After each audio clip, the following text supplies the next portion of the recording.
This is the same sorrow that every parent experiences.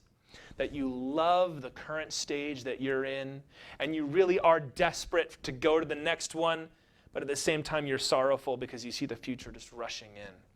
I'll never forget this. It's a funny little story that when Micah was really little, he got his bottom teeth very quickly. And it was so funny because he would smile at these teeth and he didn't have any top teeth. And so I tell him, you're not allowed to grow any upper teeth.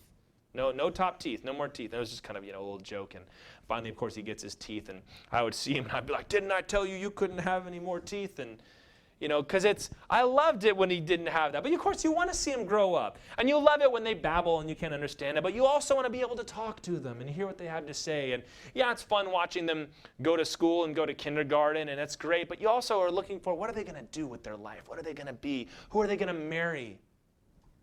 But then you think about that and you look around and I remember when they were this little. I remember those days. And it's hard. It's one of the sorrowful things of being a parent. It's very bittersweet.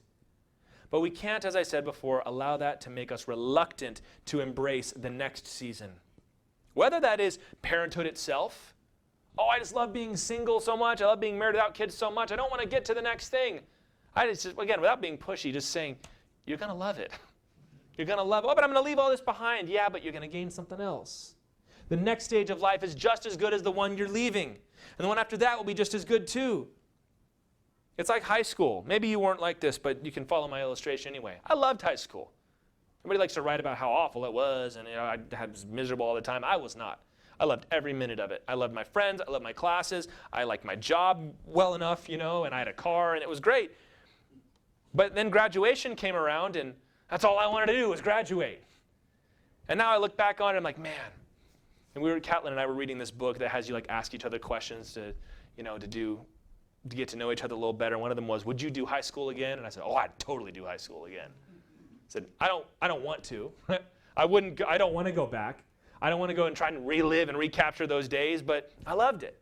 And it's the same thing with the early days of your marriage. And we talk about how much we loved dating each other and just getting to know each other, but we'll also say, but I don't want to do it again. That's kind of what life is. There's always something to enjoy and love, and you want to get to the next thing, but then you move on and you're like, I don't know that I really appreciated how wonderful it was at the time. The Bible is so much more sensible about life than we are. The value of what happens after you turn 25, that there's more to life than that, Proverbs 20:29 says, the glory of young men is their strength, but the splendor of old men is their gray hair. He's not trying to say one is lesser or worse than the other. He's saying there's glory to being a young man. There's also glory to being an old man, and every stage in between. As Christians, we accept that life is short, life is full of trouble, but like Ecclesiastes 9 said, we take joy in every moment we can, especially with our children, with all the bittersweetness that parenthood brings. And once again, if you're unwilling to prepare them for the next stage, it's only going to cause trouble.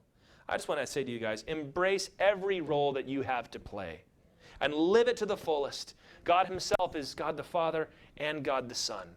It's good to be the son. It's good to be the father. It's good to be the grandfather or the mother. And this goes far beyond parenting, doesn't it? Don't pine away for the past. Don't pine for the future. Don't even pine for the present. I want to keep everything just the way it is because I like it right now. Just keep moving, and the Lord is going to make it all great.